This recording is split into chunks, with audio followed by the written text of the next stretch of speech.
Perdonad, hermanos, esta noche es que están las conexiones un poco manifestadas. Tiene que haber algún demonio metido por los cables y están las conexiones esta noche fatal, pero fatal. Bueno, seguimos leyendo, hermanos, en el versículo 25, que es donde yo me he quedado. Dice, sabe pues y entiende que desde la salida de la orden para restaurar y edificar a Jerusalén hasta el Mesías príncipe habrá 7 semanas y 62 semanas. Se volverán a edificar la plaza y el muro en tiempos angustiosos. Después de las 62 semanas se quitará la vida al Mesías y nada ya le quedará. El pueblo de un príncipe que ha de venir destruirá la ciudad y el santuario. Su final llegará a como una inundación y hasta el fin de la guerra durarán las devastaciones. Por otra semana más confirmará el pacto con muchos. A la mitad de la semana hará cesar el sacrificio y la ofrenda. Después la muchedumbre de las abominaciones vendrá el desolador hasta que venga la consumación y lo que está determinado se derrame sobre el desolador. Hermanos, esto es un vasto tema que requeriríamos de no solamente un culto, sino de una serie de cultos para poder abordar la colosal información que en estos textos se nos da. Entonces yo voy a tratar, hermanos, de hacer una especie de obra de ingeniería teológica, tratando de comprimir todo lo que aquí he metido y resumirlo de la forma más abreviada posible, ¿vale? Espero no ser tedioso y poquito a poco, pues, ir desgranando y desmenuzando todo lo que pueda. Bueno, es indudable, hermanos, que existe una estrechísima correlación entre estos dos amplios pasajes que yo nombraba al principio, las 70 semanas de Daniel, de Daniel 9:24, y lo que se nos enseña en Mateo capítulo 24, ¿vale? Entonces, en ambos casos, toda la profecía, en ambos casos, toda la profecía contenida en esos pasajes tiene que ver exclusivamente con el pueblo y la ciudad de Daniel y con el pueblo y la ciudad de Jesús. Esto es, la nación de Israel y la ciudad de Jerusalén. Creo que entre la audiencia esta noche hay gente estudiosa y bueno, he hablado con algún hermano y solamente hay que escucharle hablar para darse cuenta uno el nivel de intelectualidad que puede tener. Entonces, todos los que estudian saben perfectamente que estas 70 semanas de Daniel están divididas en 3 periodos. El primer periodo son 7 semanas. Cuando hablamos de semanas, si me lo permitís, os explico. Son semanas de años, ¿vale? También se le llama hebdómadas. Entonces son semanas de años. Y cuando hablamos de semana, hermanos, cuando hablamos de 7 semanas, hay que multiplicarlo por 7 años. Entonces, el primer periodo de 7 semanas son 7 por 7, 49 años. ¿Vale? El segundo periodo de semanas habla de 62, porque hemos dicho, que lo hemos leído, sabe pues y entiende que desde la salida de la orden para restaurar y edificar a Jerusalén hasta el Mesías príncipe habrá 7 semanas y 62 semanas. ¿Vale? Entonces, como hemos dicho, 7 semanas son 49 años y 62 semanas, solo tienes que multiplicar 62 por 7 y te dan exactamente 434 años. Y luego hay un tercer periodo que es una única semana, que son 7 años. Repito, periodo primero, 7 semanas, periodo segundo, 62 semanas y periodo tercero, una semana. Daniel 9:24, hermanos, enseña en ese versículo que hemos leído que hay al menos 6 bendiciones del plan de Dios para con Israel que serán cumplidos en un periodo de 490 años, que son las 70 semanas, ¿vale? Esas 6 bendiciones son terminar la prevaricación, poner fin al pecado, expiar la iniquidad, traer la justicia perdurable, sellar la visión y la profecía y ungir al santo de los santos. Obviamente no vamos a poder abordar todo eso porque es imposible en un culto poder abordar todo eso. Son 6 bendiciones que cada una de ellas requiere mucho tiempo, ¿vale? Entonces, las 6 bendiciones prometidas están estrechamente relacionadas con las dos venidas del Mesías, o sea, su muerte y su reinado. ¿De acuerdo? Entonces, de esas 6 bendiciones, las 3 primeras, que son terminar la prevaricación, poner fin al pecado y expiar la iniquidad, tienen, hermanos, especial relación con el sacrificio del Mesías que prevé la limpieza del pecado de la nación. Y las otras 3, que son traer la justicia perdurable, sellar la visión y la profecía y ungir al santo de los santos, tienen especial relación con la soberanía del Mesías que prevé el establecimiento de su reinado, también conocido por todos nosotros como el reino milenial. Eso es la justicia perdurable, ¿vale? Entonces, vamos al primer periodo de las 70 semanas. Leíamos en el versículo 25, sabe pues y entiende que desde la salida de la orden para restaurar y edificar a Jerusalén hasta el Mesías príncipe habrá 7 semanas. El primer periodo, hermanos, los 49 años, dice el texto que comienza el pistoletazo de salida de las 70 semanas, empieza o comienza con la salida, con la promulgación, con la publicación de la orden para restaurar Jerusalén. Bueno, déjenme decirles, hermanos, que en la Biblia, la palabra de Dios, se menciona 4 decretos relacionados con la ciudad de Jerusalén. El decreto de Ciro el Grande, que fue en el 539 a.C., el decreto de Darío de Media, en el 528, el decreto de Artajerjes a Esdras, en el 459, y el decreto de Artajerjes a Nehemías, en el 445 a.C. En todos estos decretos, los 4 que yo os he mencionado, se concede permiso para reconstruir el templo, pero nada se dice acerca de la reedificación de la ciudad de Jerusalén. En cambio, en el último, el decreto de Artajerjes a Nehemías, que está, eso lo pueden leer por ti mismo en Nehemías 2, capítulo 2 y versículo 1 hasta el 8, ahí por primera vez se esconde el permiso para reedificar la ciudad de Jerusalén. ¿De acuerdo? Entonces, en esos 49 años, en esas primeras 7 semanas de las 70 de Daniel, se levantaron la plaza y el muro de Jerusalén y se hizo, tal y como dice la profecía, en el versículo 25, se hizo en tiempos angustiosos. Eran tiempos angustiosos porque era cuando Israel había retornado después de 70 años de duro exilio en Babilonia, ¿vale? No exentos, hermanos, de contratiempos cuando se enteraron Sanbalat y Tobías y toda esta gente, hermanos, y detuvieron la obra. Por eso se levantó en tiempos angustiosos. Por lo tanto, de los 4 decretos que se relacionan con el punto de partida de las 70 hebdómadas o 70 semanas de Daniel, el que mejor armoniza con la revelación bíblica es el decreto de Artajerjes a Nehemías, que fue promulgado el 14 de marzo del año 445 a.C. Ahí es donde dan comienzo las 70 semanas de Daniel. ¿De acuerdo? Vamos al segundo periodo. El segundo periodo, hermanos, lo leemos también, dice que desde la salida desde la salida de la orden para restaurar y edificar a Jerusalén hasta el Mesías príncipe habrá 7 semanas, que ya las hemos visto, y 62 semanas. 7 y 62, ¿vale? Entonces, esto, hermanos, es un periodo de 69 semanas. 62 más 7 son 69.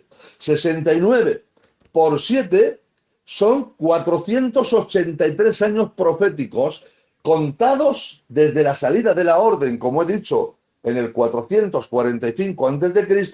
y terminan, esos 483 años, terminan con la entrada del Mesías en Jerusalén.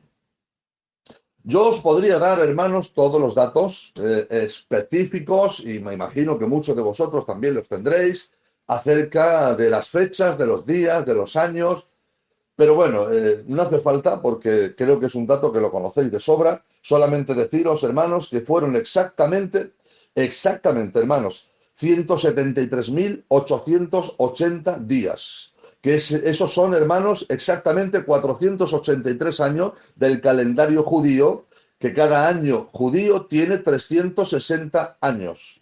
perdón, 360 días. Entonces, hay que añadirle 116 días de los años bisiestos ocurridos durante todo ese periodo, ¿vale? Y entonces nos da exactamente 483 años y se cumple exactamente el día que Jesús, hermanos, entró en Jerusalén en la entrada triunfal cuando le echaban los mantos, ¿vale? Bien, ahí tenemos ya cumplidas 69 semanas. De las 70 que hay, se han cumplido 69. Gloria a Dios. Después de las 69 semanas, dice la Biblia, que se le quitaría la vida al Mesías. Y ahí, hermanos, se abre un paréntesis, porque los que somos dispensacionalistas y somos pretribulacionistas y somos premilenialistas, y me ahorro las explicaciones porque entiendo que las sabéis, creemos, hermanos, que las 70 semanas no fueron correlativas, sino que en las 69 el reloj de Dios se paró. En la semana 69 se para el reloj de Dios, hermanos, y se abre un paréntesis. Cuando Jesús muere en la cruz, hermanos, se abre un paréntesis entre la semana 69 y la semana 70, que es conocido para nosotros como el periodo de la gracia, durante el cual nació la amada Iglesia de Jesucristo. Y es justo en ese periodo en el que nos encontramos ahora mismo. Estamos en la semana 69. Gloria a Dios. El intervalo entre el año de la buena voluntad de Jehová y el día de la venganza del Dios nuestro, del que habla Isaías 61, en el que habla, hermanos, de las dos venidas de Cristo, es un paréntesis que se extiende ya por más de 2000 años. Gloria a Dios. Estamos inmersos ahora mismo, hermanos, en plenitud de la semana 69. Y como digo, el reloj de Dios está detenido. Pero llegará el día, hermanos, en que el reloj de Dios se pondrá de nuevo en marcha y la semana 70 tiene que llegar, que es cuando dice en el versículo 26, y después de las 62 semanas se quitará la vida al Mesías, mas no por sí. Gloria a Dios. La semana 70, hermanos, da comienzo con el arrebatamiento de la iglesia del Señor. ¿Vale? O sea, cuando la iglesia es arrebatada, termina la semana 69 y empieza la semana 70. Es un periodo de 7 años, porque dice que es una única semana. Hemos dicho que todas las semanas son semanas de años. 7 semanas, 49 años. Lo hemos dicho al principio, ¿vale? 62 semanas, 434 años. La suma de las dos, 483 años. Entonces solamente quedan por cumplirse la última semana, que son 7 años. Y esos 7 años son los 7 años de la gran tribulación. Gloria a Dios. Entonces, como digo, esa semana abarca ese periodo último de esa última semana de Daniel y serán los años de la gran tribulación. Me ahorro más explicaciones porque sé que es un poco enredoso y sé que algunos incluso a lo mejor no llegan a entenderlo todavía. Pero bueno, como hemos dicho que hablábamos de las 70 semanas de Daniel y el capítulo 24 de Mateo, vamos, hermanos, ahora, una vez que ya hemos establecido los cimientos de la doctrina, de todo el programa escatológico divino, ahora vamos a intentar, hermanos, tender un puente de conexión, un cordón umbilical entre las 70 semanas de Daniel y Mateo capítulo 24. ¿De acuerdo? Bien, pues seguimos adelante. Mateo 24, hermanos, empieza diciendo: cuando Jesús salió del templo y se iba, se acercaron sus discípulos para decirle, para mostrarle, mejor dicho, para mostrarle los edificios del templo. Respondiendo el Señor les dijo: ¿veis todo esto? En verdad os digo que no quedará piedra sobre piedra que no sea derribada. Y estando el Señor sentado ya en el monte de los olivos, los discípulos se le acercan aparte diciendo: dinos, ¿cuándo serán estas cosas? ¿Qué señal habrá de tu venida y qué señal habrá del fin del siglo? Bueno, hermanos, mirad, en estos días hay personas que están viviendo con gran inquietud y con mucha preocupación y con un gran nerviosismo todo lo que nos está tocando vivir y todo lo que nos está tocando pasar con respecto a esta pandemia tan terrible que tantas vidas humanas se está llevando por delante y que parece que no para. Por eso, hermanos, muchas personas viven con angustia y con mucho miedo todo lo que está pasando y todo lo que estamos viendo, ¿vale? Y se preguntan muchos si esta pandemia, esta peste y otras serán las señales que van a preceder a la segunda venida de Cristo a la tierra. Bueno, hay quienes afirman que esto que estamos viviendo es una señal de la inminencia de la segunda venida de Cristo, en un plazo más o menos breve. Y creen, no digo que ven, sino que creen eh, ven signos de esa proximidad en las calamidades que de continuo se están produciendo. Pues crisis económicas, esas crisis económicas, hermanos, pues traen necesidad a los pueblos, traen hambres, consecuencias de las crisis económicas y las quiebras de las economías de las personas, de las familias. Se dejan de pagar, hermanos, los recibos, algunos dejan de pagar la hipoteca porque no tienen. Eso en la anterior crisis ha llevado a mucha gente al suicidio. El hambre, hermanos, ha traído como consecuencia pues otra serie de problemas asociados con ellos, pues guerras, han habido pestes, han habido terremotos, etcétera, etcétera, etcétera. Señales presuntamente apocalípticas. Pero hoy quiero venir con un mensaje de tranquilidad para la iglesia de la línea de la Concepción, un mensaje de paz y de esperanza, porque todo lo que está pasando, abre bien los oídos, nada tiene que ver con el proceso escatológico predicho por Jesús en el capítulo 24 de Mateo, ni tampoco con la última semana de Daniel, ya que tanto las 70 semanas de Daniel como el capítulo 24 de Mateo son íntegramente para Israel. Todos los sufrimientos allí descritos son para Israel. Mira, estando Jesús con sus discípulos, y retomamos el capítulo 24 de Mateo, estando Jesús bueno, sale del templo, se marcha, los discípulos le paran, le dicen, mira, señor, ¿has visto el templo? Yo ahí tenía muchos datos que aportar y, en fin, muchas cosas que contaros del segundo templo, etcétera. Pero bueno, me lo salto también, ¿vale? Y bueno, ellos estaban ahí obnubilados contemplando la hermosura del segundo templo que levantó Zorobabel y que fue casi demolido por completo y reedificado sobre sus cimientos por el rey Herodes, ¿vale? Herodes el Grande, un demonio, que era un demonio, que no era judío, era idumeo, descendiente de Saúl. Pues como el templo sufrió tan grandes reformas, hermanos, de hecho ese templo, hermanos, las obras de la remodelación del segundo templo de Zorobabel, porque Herodes el Grande empezó a reinar en el año 37 antes de Cristo, ¿vale? Después de derrotar a los asmoneos. Los asmoneos era una dinastía sacerdotal parientes de los macabeos que luego se sublevaron contra Antíoco Epífanes. Entonces, los asmoneos, que eran judíos, sacerdotes, se sublevaron contra Roma y Roma mandó a Herodes a combatirles. Y tuvo una guerra con ellos de 4 años, del 40 al 37. Entonces, en reconocimiento o como recompensa por haber aplacado aquella revuelta, pues el emperador Julio César, hermanos, y el Senado romano le concedió a Herodes la gracia, la dicha de ser nombrado tetrarca de 4 provincias de la tierra de Israel, que eran Judea, Samaria, Iturea y Traconite, ¿vale? Entonces, por eso se le llama Herodes el tetrarca, porque gobernaba sobre 4 provincias, porque viene del vocablo tetra, que es 4, y arcón, que significa gobierno. Entonces, ahí estaba gobernando Herodes, y para congraciarse con el pueblo, porque Herodes no era judío, fíjate hasta qué punto él se quiso congraciar, que se casó con la nieta adolescente del asmoneo sacerdote Aristóbulo, ¿vale? Se casó con ella a pesar de que ya estaba casado con una judía davídica, hija de, o sea, descendiente de David, hermano, con la que tuvo un hijo, pero los desterró a ella y a él para quedarse con la nieta de Aristóbulo porque venían de una casta real y sacerdotal, ¿vale? Porque Herodes, aunque no era judío, pero su padre, hermanos, le educó dentro de la cultura judía. Bien. Bueno, pues Herodes, hermano, para congraciarse aún más con el pueblo, pues empezó en el año 10, perdón, sí, en el año 10 antes de Cristo, la reconstrucción y remodelación de aquel templo.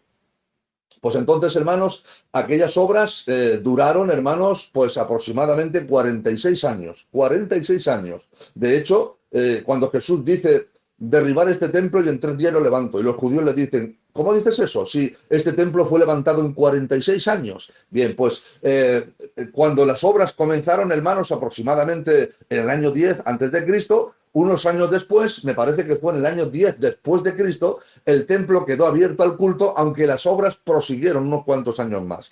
La remodelación fue tal, hermanos, que los propios judíos estaban asombrados de ver lo que había hecho Herodes. Y ahora los discípulos, cuando salen del templo, ese templo, le dicen a Jesús, ¿has visto, Señor, los edificios del templo? Te podría hablar de muchos detalles, de los patios de los sacerdotes, bueno, todo eso me lo salto, ¿vale? Y Jesús les dice, mirad lo que os digo, ¿veis todo esto? En verdad os digo que no va a quedar aquí piedra sobre piedra que no sea derribada. Los discípulos se espantan, se sobrecogen, pero se callan. Se dirigen en una caminata de aproximadamente 1 hora que separaba el templo de Jerusalén, hermanos, que estaba en el este, hasta el Monte de los Olivos, que hay aproximadamente unos 6 u 8 kilómetros, 1 hora o hora y cuarto de caminata. Ellos van haciendo cábalas por el camino entre ellos, hablando qué habrá querido decir, qué nos habrá querido decir, tal, tal. Pero entendían, hermanos, que las palabras del Señor se referían claramente a la destrucción del templo. Y asociada a la destrucción del templo, se sobreentiende que iba también la destrucción de Jerusalén, ¿vale? Y ellos asociaban eso, pues, con el fin del mundo. Cuando llegan arriba al monte, dice la Biblia que estando el Señor aparte, o mejor dicho, ellos le toman aparte y le dicen, a ver, Señor, ahí abajo nos has dicho que esto va a ser destruido, pero ahora que estamos solos, le hacen una triple pregunta. Le dicen, ¿cuándo serán estas cosas? ¿Qué señal habrá de tu venida? ¿Y qué señal habrá del fin del siglo? Y Jesús, hermano, les tiene que responder, en cuanto al día y a la hora, no os la voy a decir porque nadie la sabe, sino solamente mi Padre. Pero quiero recordarles, hermanos, que efectivamente, cosas como esta, y aún peores, van a venir a la tierra. Pero, pero quizá aquellos que ven en todo esto signos de un fin inminente, se le olvida el pequeño detalle sin importancia. Me parece que es un pequeñín detalle que se les ha escapado, hermanos. Y es el pequeñín detalle de que la iglesia todavía seguimos aquí. Y mientras que la iglesia siga aquí en la tierra, no puede dar comienzo la gran tribulación, ni reiniciarse el reloj de Dios, ni ponerse en marcha la semana 70 de Daniel. Entonces, la respuesta para la primera pregunta, ¿cuándo serán estas cosas?, está relacionada con la destrucción de Jerusalén y no la incluye Mateo en su evangelio, pero sí que la recoge Lucas. Y Lucas cuenta que Jesús les dijo, cuando viereis a Jerusalén rodeada de ejércitos, sabed entonces que su destrucción ha llegado. Entonces, los que estén en Judea, que huyan a los montes. Los que estén en medio de la ciudad, váyanse. Y los que estén en los campos, que no vengan aquí a la ciudad. Porque en esos días de retribución y de pago, para que se cumplan todas las cosas que están escritas, pero hay de aquellas que están en cinta y de las que crían en aquellos días, porque habrá gran calamidad en la tierra e ira sobre este pueblo, y caerán a filo de espada, y serán llevados cautivos a todas las naciones, y Jerusalén será pisoteada por los gentiles hasta que los tiempos de los gentiles se cumplan. Esto es una profecía de doble cumplimiento, ¿vale? El primer cumplimiento, hermanos, tuvo un cumplimiento cabal en el año 70, porque todos sabemos muy bien bueno, pues que en el año 70 Tito, el general Tito, tomó la ciudad tras 8 meses de asedio. El historiador judío Flavio Josefo afirma que 1.110.000 personas fueron muertas durante el asedio, de los cuales la mayoría eran judíos, y además 97.000 que quedaron vivos, sobrevivientes, fueron llevados a Roma, esclavizados y esparcidos por toda la tierra. Esa fue la respuesta a la primera pregunta. Porque, como hemos dicho, es una profecía de doble cumplimiento. La primera parte se cumple ahí, hermanos, y la segunda parte se cumple en la gran tribulación para Israel. Pero la segunda pregunta de los discípulos y la tercera, es decir, ¿qué señal habrá de tu venida y qué señal habrá del fin del siglo?, Cristo las contesta, pero en orden inverso. ¿Por qué? Pues porque los judíos, sus discípulos, no sabían nada sobre el orden de los eventos. Por eso Cristo corrigió el orden en que ellos hicieron las preguntas al contestar la última en primer lugar, qué señal habrá del fin del siglo, y dejar la que se relaciona con su venida para el fin, qué señal habrá de tu venida. Invierte, hermanos, el orden. Aun después de su resurrección, ellos seguían todavía sin saber nada de la presente edad de la iglesia y le vuelven a preguntar, Señor, ¿pero restaurarás el reino de Israel en este tiempo? Y Jesús les tiene que decir en el capítulo 1 del libro de los Hechos, en el versículo 7, que no os toca a vosotros saber los tiempos y las sazones que el Padre ha puesto en su sola potestad. Si ya os he dicho que el día y la hora nadie lo sabe. Entonces, hermanos, el capítulo 24 de Mateo empieza diciendo el Señor, mirad, mirad que nadie os engañe, ¿vale? Que nadie os engañe, porque esta es la primera parte de la gran tribulación, porque vendrán falsos cristos y a muchos engañarán y habrá guerras y rumores de guerras. Y añade el Señor, pero esto no es el fin, ¿eh? No, en absoluto. Esto no ha hecho más que empezar. Porque en la gran tribulación se levantará nación contra nación y reino contra reino y vendrán pestes, no lo que tenemos ahora, hermanos. Esto es una pandemia de nada. En la gran tribulación vendrán pestes serias, de verdad. Vendrán hambres, vendrán terremotos en diferentes lugares. Y dice el Señor, y eso será principio de dolores, no lo que tenemos ahora. Me gusta recalcarlo, ¿eh? Esto no es principio de dolores, porque el principio de dolores, hermanos, será el principio de la gran tribulación. Pero no estamos en la gran tribulación, estamos en el periodo de la gracia, en la semana 69, hermanos. En estos pasajes existe, presta mucha atención, existe una perfecta armonía entre esa parte del discurso del Monte de los Olivos y Apocalipsis, capítulo 6. Porque dice la Biblia que Juan, hermanos, bueno, el libro de Apocalipsis, hermanos, se divide también en tres secciones. Porque el Señor le dice a Juan, escribe las cosas que has visto, las que son y las que han de ser después de estas.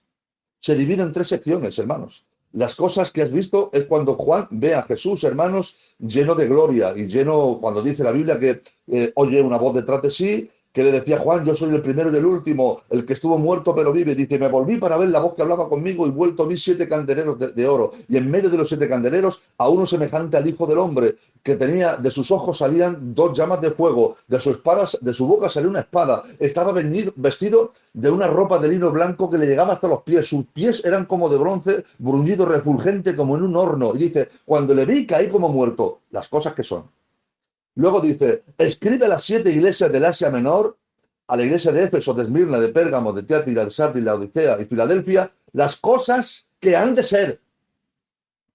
¿Vale? No, las cosas que has visto, las cosas que son, eso es, las cosas que son, los 7 mensajes a las iglesias del Asia Menor, y ahora se lo lleva el Señor al capítulo 6 y dice, y después de esto miré y he aquí una puerta abierta en el cielo. Gloria a Dios. Y dice, y el Señor me dijo, sube acá y te mostraré las cosas que han de ser después de estas. La tercera sección del libro de Apocalipsis. Y dice que cuando Juan sube al cielo, hermanos, dice que vio un trono blanco y sublime y a uno sentado que su rostro brillaba como el sol en todo su esplendor y que tenía en su mano un libro, hermanos, en su mano derecha, un libro escrito por dentro y por fuera, pero que nadie se puede acercar, ni tocarlo, ni mirarlo, ni leerlo, nada, no puede hacer nada con el libro. Y Juan dice, y yo lloraba mucho, porque no se halló a nadie digno en el cielo de acercarse, de mirar, de tocar y de abrir el libro. Pero uno de los 24 ancianos me tocó y me dijo, no llores, Juan, porque el león de la tribu de Judá, en la raíz de David, ha vencido para tomar el libro de la mano del que está sentado en el trono y abrirlo. Y dice la Biblia que ahora el libro es abierto, ¿vale? Y ese libro, hermano, contenía los 21 juicios del Apocalipsis, los 7 sellos, las 7 copas de la ira y las 7 trompetas. Las he dicho al revés. Los siete sellos, las 7 trompetas y las 7 copas de la ira. 21 juicios. Entonces, la primera serie, hermanos, incluye los 4 primeros sellos. Y vamos a recapitular. Porque dice la Biblia, hermanos, que cuando Jesús habla con sus discípulos, les dice bueno, que cuando él se manifieste, cuando llegue la gran tribulación, habrá falsos cristos. Bien, pues dice la Biblia que cuando se abre el primer sello, sale un jinete que montaba sobre un caballo blanco. Dice literalmente 6:2 de Apocalipsis. Y el que lo montaba tenía un arco y le fue dada una corona y salió venciendo y para vencer. Tenía un arco, una corona y salía venciendo y para vencer. El Señor Jesús, hermanos, también vendrá sobre un caballo blanco, pero este no es él. Este del primer sello no es Cristo, hermano, sino un falso Cristo que establecerá una paz falsa y temporal. Este falso Cristo sale del primer sello de los juicios. El Cristo verdadero sale del mismo cielo, como dice en el versículo 11. Entonces vi el cielo abierto y aquí un caballo blanco y el que lo montaba se llamaba Fiel y Verdadero y con justicia juzga y pelea. Entonces no es el mismo. El falso Cristo se le dio una corona, sí. Y ahí aparece la palabra estéfanos, porque hay dos tipos de corona, la estéfanos y la diadema.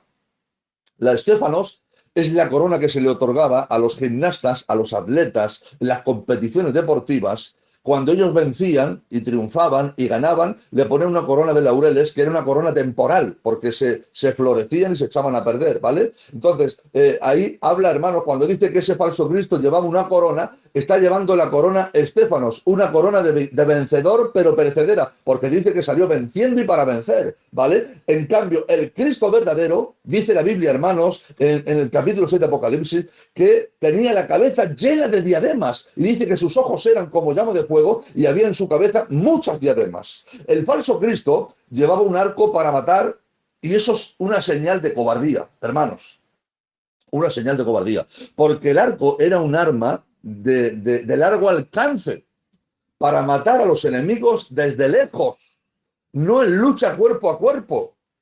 Seguro que todos hemos visto películas, hermanos, en donde o bien desde dentro o bien desde fuera de una fortaleza se lanzan flechas al aire para desde lejos matar a toda la infantería, desde lejos.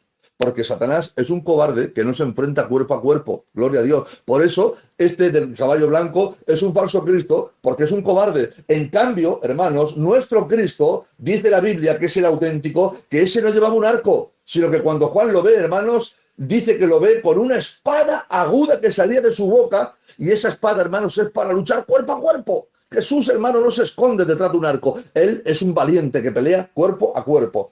El falso Cristo no lleva identificación alguna. En cambio, nuestro Cristo, hermanos, dice la Biblia que Él es el fiel y el verdadero, el verbo de Dios, y en su vestidura y en su muslo lleva escrito, para que no quepan dudas, Rey de Reyes y Señor de Señores. Gloria a Dios. Cuando se abre el segundo sello, sale un jinete que monta sobre un caballo rojo. Eso es la guerra, hermanos. Y dice que al que lo montaba le fue dado poder de quitar la paz de la tierra y que se matasen unos a otros y se le dio una gran espada. La segunda predicción de Mateo 24 es: oiréis de guerras y de rumores de guerras y se levantará nación contra nación. Eso es en plena gran tribulación, el caballo rojo, guerras de la gran tribulación. Tercer jinete, dice que montaba sobre un caballo negro, que es el hambre. Y dice, y el que lo montaba tenía una balanza en la mano. Y dice Apocalipsis capítulo 6, versículo 6. Y oí una voz de en medio de los cuatro seres vivientes que decía: 2 libras de trigo por un denario y 6 libras de cebada por un denario, pero no dañes el aceite ni el vino. Eso está hablando del encarecimiento de los precios por causa de la escasez que provocó el hambre, hermanos. No habrá alimentos en la tierra y eso provocará una gran inflación y hará que los precios se desorbiten. La tercera predicción de Mateo 24 es: y habrá hambres como consecuencias de la guerra. Cuarto jinete, dice que cabalgaba sobre un caballo amarillo, y esa es la muerte. Y el que lo montaba tenía por nombre Muerte y Hades, y el Hades le seguía. Y le fue dada potestad sobre la cuarta parte de la tierra para matar con espada, con hambre, con mortandad y con las fieras de la tierra. La cuarta profecía de Mateo 24 revela que se producirán pestes y terremotos que conllevarán, lógicamente, a muchas muertes. Y por último, hermanos, el quinto sello, porque no voy a estar abriendo uno por uno para que no se haga muy largo tampoco. Dice la Biblia que Juan ve a los mártires de la gran tribulación y dice que los ve debajo del altar. las almas de los que habían sido muertos por causa de la palabra de Dios y del testimonio, y clamaban a gran voz diciendo: oh, ¿hasta cuándo, Señor santo y verdadero, no juzgas nuestra venganza y vengas nuestra sangre en los que moran en la tierra? ¿Cuál es la quinta profecía de Mateo? Entonces os entregarán a tribulación, a persecución, y os matarán. Eso es lo que está hablando, hermanos, ahí, en ese quinto sello, ¿vale? Entonces, dejando a un lado, hermanos, esa conexión que hay, volvemos de nuevo, hermanos, al Evangelio de Mateo, y desde los versículos 9 hasta el 26 del capítulo 24, se describen los eventos de la última mitad de la gran tribulación: persecuciones, asesinatos, traiciones, falsos profetas, multiplicación de la maldad, enfriamiento del amor de muchos, predicación del Evangelio del Reino en todo el mundo, abominación desoladora, advertencia de no retornar a Jerusalén. Cuando decía: los que estén en Judea que huyan a los montes, el que esté en la azotea que no descienda para tomar algo de su casa, y el que esté en el campo que no vuelva a su casa para tomar una capa. También habla, hermanos, de lamento sobre las embarazadas y los lactantes, y que vuestra huida no sea en invierno ni en día de reposo. ¿Por qué? Y ahí está en el versículo 21, Mateo 24, 21. Porque habrá entonces gran tribulación como nunca la ha habido desde el principio del mundo hasta ahora, ni la habrá. Gloria a Dios. En estos textos, hermanos, no solamente no hay ni una sola mención de la iglesia, sino que varias de las cosas que Jesús dijo ni siquiera son relevantes para la iglesia. Sus palabras fueron íntegramente para Israel. Por ejemplo, es Israel el que siempre ha sido odiado por todas las naciones, debido precisamente por Cristo. Es Israel el que ha experimentado muchos rechazos de la fe judía. Y es Israel a quien se le prometió un reino en la tierra, ¿vale? Como testimonio a todas las naciones, mientras que a la iglesia se le ha prometido una morada celestial, porque las promesas para Israel son terrenales, pero para la iglesia son celestiales. Decirte, hermano, que la abominación desoladora de la que el maestro habló, para que se pueda producir, porque dijo el Señor: cuando veáis la abominación desoladora de la que habló Daniel. ¿De qué abominación estaba hablando Daniel? De la que se cumplió en el 168 a.C.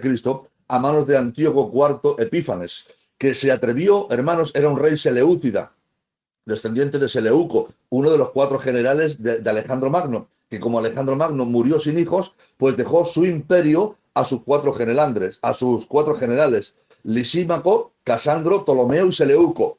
Entonces, Seleuco, hermanos, sus descendientes, ahí estaba Antíoco Epífanes, ¿vale? Antíoco Epífanes, que era sirio, pero de cultura griega. Hermanos, le tocó en suerte la parte de Palestina. Entonces, lo que hizo fue profanar el templo de Jehová, que todavía estaba en pie, ¿vale? Porque lo levantó Zorobabel 70 años después del cautiverio. Lo profanó sacrificando una puerca en el altar, hermanos, y prohibiendo el sacrificio diario.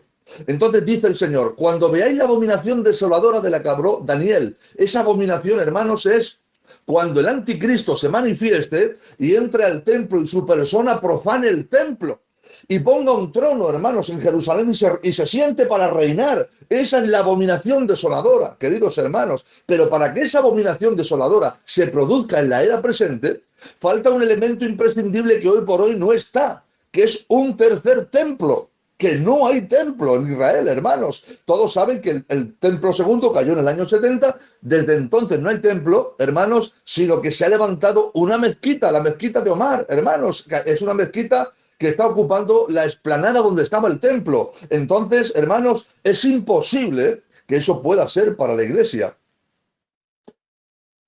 Gloria a Dios. Lo que pasa es que ese dato, pues en su tiempo, los judíos no lo sabían. Por tanto, hermanos, la tribulación que ahora aflige a la iglesia, que no es pequeña, no es pequeña, pero todo lo que estamos viendo y viviendo no son exactamente las señales predichas por Jesús en Mateo 24, a lo que él mismo llama principio de dolores, por una causa muy evidente, que ya te he dicho antes, y es que la iglesia sigue estando aquí y no hemos sido arrebatados.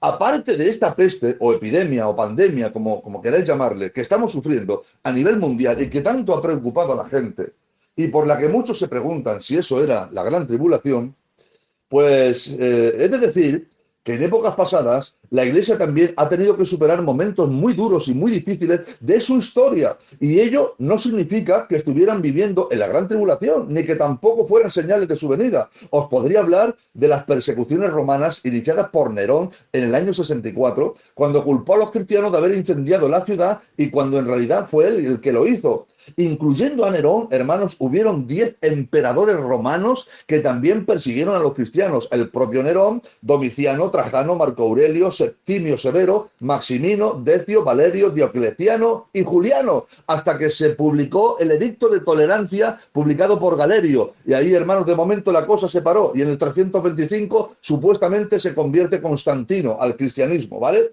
Pero a partir de ahí, la obra de Dios, la Iglesia de Jesucristo, se ha tenido que enfrentar a enemigos de afuera, con el desprecio, con más persecuciones, con difamaciones, con inquisición, enemigos surgidos de dentro. Por ejemplo, herejías destructoras, hermanos, blasfemias, divisiones. Ha sufrido la Iglesia a lo largo de su historia muchísimas guerras, dos de ellas mundiales.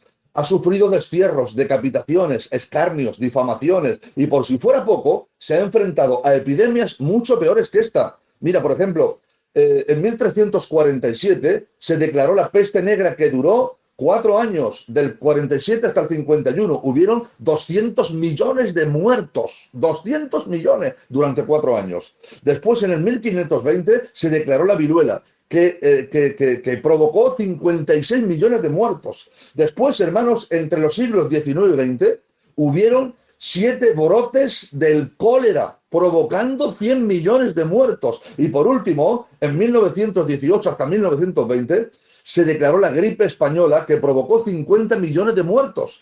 En esta última pandemia de 1918, la Iglesia de ese tiempo tenía mucho derecho a pensar, hermanos, más incluso que nosotros, pues que estaban en plena gran tribulación, porque precisamente en 1918 estaban en plena Primera Guerra Mundial, porque la Guerra Mundial primera se declaró entre 1914 y 1918, y ahora, estando en plena Guerra Mundial, donde habían guerras y rumores de guerra y nación contra nación, se declara una peste que provoca 50 millones de muertos, la gripe española. Claro, era lógico pensar que estaban en la gran tribulación, pero es que, hermanos, eso no fue así.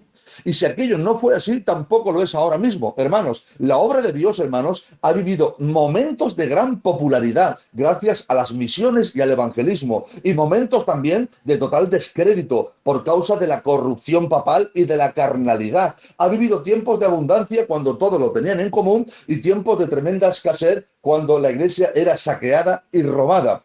Pero de todas se ha sobrepuesto y la estela de la iglesia sigue aún brillando.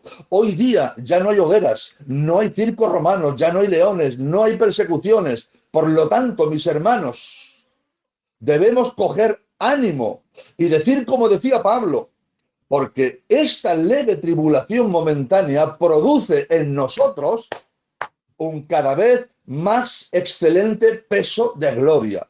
Hermanos, estoy viendo una cantidad de gloria y de milagros durante el mes y medio de confinamiento que llevamos aquí. Hermanos, yo creo en los milagros y creo en las señales porque están escritos en la Biblia. Lo creo porque lo dijo el Señor, ¿vale? Y es bíblico creer en los milagros. Lo que no creo son en toda la parafernalia y la mentira de la metafísica, del reino ahora, del neopentecostalismo, ni creo en el decreto, ni creo en la prosperidad, ni en la superfe, ni en las regresiones mentales que hace para quitar las maldiciones generacionales, ni nada de esas paparruchas, hermanos, que hoy en día existen. Pero sí creo en los milagros y los he visto. Me tocó predicar hace como 20 días en la Iglesia de la Salud, Barcelona. El pastor, hermanos, tenía un primo hermano que le habían dado horas de vida con el coronavirus. Por cierto, conocido de mí, y estoy seguro que todos vosotros también lo habéis oído nombrar, nuestro hermano Bernardo de Sabadell. El mismo día que predicaba, me mandan un audio, hermanos. Yo, claro, como estamos en los días que estamos y tenemos tantas horas libres, pues algún día que otro me meto a cocinillas, ¿vale? Estaba en la cocina preparando con mi compañera al lado una comida. Y me llega el audio y pongo el audio en manos libres para que se oyera. era la compañera de este hermanico que se estaba muriendo, agonizando, que cuando lo oímos la Fina y yo, los pelos se nos pusieron de punta. Y creo que algunos de vosotros también lo oísteis, ¿vale? Por favor, dejad lo que estáis haciendo ahora mismo y ponerse a orar, que le han dado horas de vida. Ella también estaba ingresada y creo que le dieron el alta esa misma mañana. Y esa misma mañana fue cuando lo llamaron los médicos a eso de las 3 de la tarde y le dijeron, mire, está entubado muchos días, está boca abajo y apenas le entra oxígeno, tiene los pulmones muy inflamados, no cuenten con él. No cuenten con él, se muere. Y por eso esa mujer lanzó ese grito desesperado. La familia, hermanos, me lo contó el pastor de la salud, que es primo hermano del hermano Bernardo que se estaba muriendo. Y me dice, Paco, tenemos un primo hermano nuestro también, anciano de la zona de Barcelona, que cogió su coche sin titubear y se fue a la clínica donde estaba mi primo Bernardo muriéndose, agonizando, que habían dicho que a la tarde no llegaba. Pide permiso a los médicos y contra todo pronóstico le dejan que entre, pues seguramente para darle el último adiós. Lo unge con aceite, ora por él, lo unge con aceite, hermanos. Y dice, y en cuanto termina de ungirlo con aceite, las máquinas empezaron a pitar. Pi, pi, pi, pi. El corazón prácticamente lo tenía parado, hermanos. Empiezan a pitar, a pitar, a pitar, se sale corriendo. Al rato llaman por teléfono a los médicos para abreviar, hermanos, y les dicen, mire ustedes, no sé lo que ha pasado aquí, no sabemos lo que ha pasado aquí. Si existe un Dios, agradézcanselo a él, porque este chico ya estaba para morirse, pero no sabemos lo que ha pasado, que misteriosamente ha empezado a responder. Tanto es así que nos estamos planteando la posibilidad de trasladarlo de la clínica donde estamos, de esta UBI, a la UBI del Valle Hebrón, en Barcelona, porque allá hay unas máquinas más potentes que las que tenemos aquí, y como es tanta la mejoría, lo vamos a trasladar. Lo trasladaron, hermanos, y estando en la muerte, hoy en día, gracias a Dios, está fuera de la UBI, está fuera de peligro, y se está recuperando. Milagro para la gloria de Dios, hermanos. Milagro para la gloria del Señor. Mi hermano Miguel Palacios, otro milagro. La hermana Rocío, la compañera del hermano Isaac de Vitoria, otro milagro hecho verdad, hermanos. Por tanto, hermanos, esta leve tribulación momentánea, sí que es verdad que estamos atribulaicos, hermanos, porque estamos encerrados en la casa, estamos con miedo. Algunos han perdido seres queridos, otros los tienen ingresados, hermanos, y no saben lo que va a pasar. Pero yo, hermano, en esta tribulación que estamos viviendo, estoy viendo más gloria que nunca, hermano. Estoy predicando más que nunca. Estoy viajando sin moverme de mi casa más que nunca. Los otros días, hermanos, terminaba de predicar en La Palmilla, en Málaga, a las 10:25 y a las 10:30 estaba en Logroño, en la iglesia de la Fiel, con mi hermano, con mi compañero, con mi amigo José Carlos, que me dijo, Paco, he perdido 5 miembros de mi familia y entre ellos a mi hija de 37 años, compañera de un pastor, obrero de una iglesia, que han salido de una iglesia recientemente y se la ha llevado el Señor con 37 años. Hermanos, si no es porque Él me lo dice, jamás hubiera yo adivinado por el tono de su voz que hacía apenas unos días que había partido una hija suya con 37 años, hermanos, 37 añicos y pastora, cosas que no las entiende, pero el hermano estaba lleno del Espíritu Santo. Por tanto, esta leve tribulación momentánea a mí no me tiene, hermano, que estropear la mente, ni me tiene que hacer pensar que si la iglesia, que si la tribulación, que si estos principios de dolores, que si va a venir... No, hermano, al contrario, llénate de gozo, porque la iglesia nos estamos uniendo más que nunca. Los hermanos nos llamamos unos a otros, cantamos, predicamos, hermanos, y nos vamos conociendo. Bendecido sea el nombre del Señor. Iglesia de la línea, prepárense, porque si Satanás pensaba que con esto iba a destruir y iba a acabar con la iglesia, el tiro le ha salido por la culata. ¿Sabe por qué? Porque esto, hermanos, se está provocando que muchos que estaban fríos se están reconciliando, muchos que estaban apartados están volviendo, muchos que no tenían a Cristo en su corazón están escuchando los sellos y están aceptando a Cristo como Salvador. Yo todas las noches, hermano, predico y se entregan almas nuevas al Señor. Así que, iglesia de la línea, preparen un local nuevo, porque cuando se abran al culto, ese local que tienen se les queda pequeño, os lo garantizo. Gloria al Señor. Y estos, hermanos, es el preludio de un avivamiento que va a venir a España como jamás lo ha habido ni lo habrá. Gloria a Dios, me puede la pasión, hermanos. Miren, no se calienten la cabeza, hermanos, porque todo esto que estamos viviendo y viendo no es más que la consecuencia de la barbarie humana. Hombres que rompen las leyes de la naturaleza jugando a ser Dios y la naturaleza se vuelve contra ellos, hermanos. Muchas de las desgracias que están pasando en el mundo han sido y están siendo provocadas por la mano del hombre, que llevados en muchos casos por la codicia, no reparan en destruir todo lo que queda a su paso. Miren, hermanos, miren, y ya voy a terminar. Hoy vengo con un mensaje de paz y de bien y de esperanza para la Iglesia Evangélica Filadelfia de la Línea. Y con una advertencia, hermanos, con una advertencia para el diablo. Decirle, ojo con meterte con nosotros. No nos obligues a sacar nuestra arma secreta. ¿Saben cómo se llama el arma secreta que la Iglesia tiene? Jehová Tsebaot, Jehová de los ejércitos. Cada vez que Israel sacaba el arca de la alianza, donde reposaba la nube de gloria, la Shekinah, y la sacaba al campo de batalla, los enemigos temblaban y salían corriendo despavoridos. Así que le advierto al diablo, no nos obligues a sacar el alma secreta, porque entonces te vapuleamos por completo, porque lo vamos a vencer unidos. Gloria a Dios, la iglesia para atrás ni para tomar impulso. Así que, hermanos, como pueblo del Señor, debemos estar confiados en todo momento, sabiendo que todo lo que está pasando, el Señor tiene el control y nada se le está saliendo de su mano. Todo esto está profetizado, gloria al Señor, por lo tanto no debemos de alarmarnos, sino más bien seguir firmes en nuestra fe, aguardando la bendita y bienaventurada venida del Señor en el rapto por la iglesia, para lo cual no hay señales. No hay señales para el rapto, lo siento, señores especuladores. Para el rapto de la iglesia no hay ni una señal. Nosotros creemos en la doctrina de la inminencia. Inminentemente, en cualquier momento, por eso te recomiendo que tengas la maleta hecha. Y termino con estas palabras. Cuando estas cosas comiencen a suceder, erguíos y levantar vuestra cabeza, porque vuestra redención está cerca. Iglesia de la Línea de la Concepción, que Dios te bendiga mucho y ha sido un auténtico placer compartir este consejo con vosotros. Devuelvo la conexión a los líderes y a los moderadores y que Dios os bendiga mucho.